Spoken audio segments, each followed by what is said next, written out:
Yakın zamanda Covid-19 salgını yaşadık. Bir sonraki küresel grip salgının ise dünya nüfusunun en az %99'unu yok ettiğini düşünün.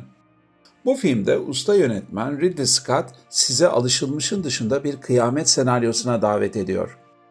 Köpek ve Yıldızlar, kıyamet sonrası bir bilim kurgu ve dram filmi. Gelin bu filmin konusuna ve arkasındaki acımasız dünyaya yakından bakalım. Yıl 2035. Salgın sonrası bildiğimiz teknolojik ve modern yaşam tamamen çökmüş.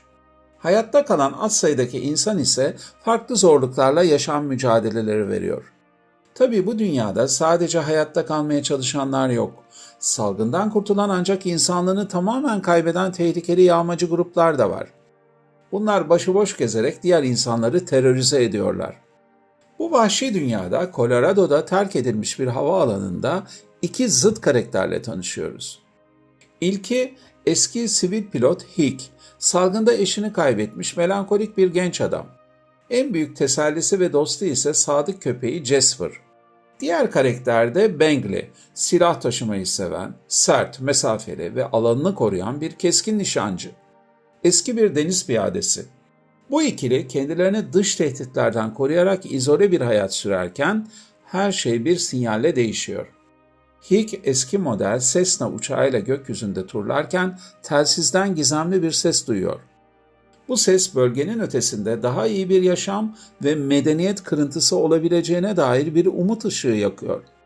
Böylece Hick korunaklı bölgesini terk edip bilinmeyene doğru tehlikeli bir yolculuğa çıkıyor. Filmin detaylarına geçmeden önce bu tarz videoları kaçırmamak için beğenip kanalımıza abone olmayı unutmayın hatırlatması yapmak istiyorum. Eser Peter Heller'ın 2012 tarihli popüler romanından sinemaya uyarlanmış.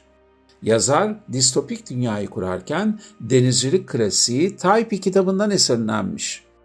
Ayrıca kıyamet yaklaşırken bile insani nezaketi korumayı öğütleyen 1957'de yayımlanmış On the Beach romanından ilham almış. Yönetmen Ridley Scott daha sonra Higg'in karşısına çıkan baba ve kızı da dahil ederek sağlam karakter çalışması yapmış.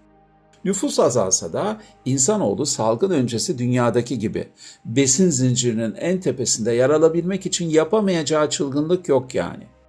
Köpek ve Yıldızlar bolca çatışma içeren standart bir aksiyon yapımı değil. Karakter odaklı, biraz ağır tempolu ve melankolik bir distopik western havasında kurgulanmış. Fakat birkaç şaşırtıcı aksiyon sahnesi de mükemmel sertlikte. Ridley Scott'a yakışır yoğunlukta. Peki filmin duygusunda neler baskın? Çöken bir dünyada insan kalabilme çabası, doğanın gücü ve umut arayışı. Filmde görsel işçilik kusursuz. Siyah-beyaz film Mank'teki çalışmasıyla Oscar kazanan Eric Messerschmidt'in harika görüntü yönetimi de her türlü övgüye değer.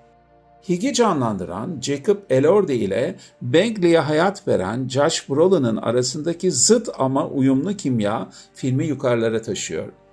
Sonuçta Ridley Scott kariyerinin 30. uzun metrajlı filminde insanın içindeki temel iyiliğe odaklanmış.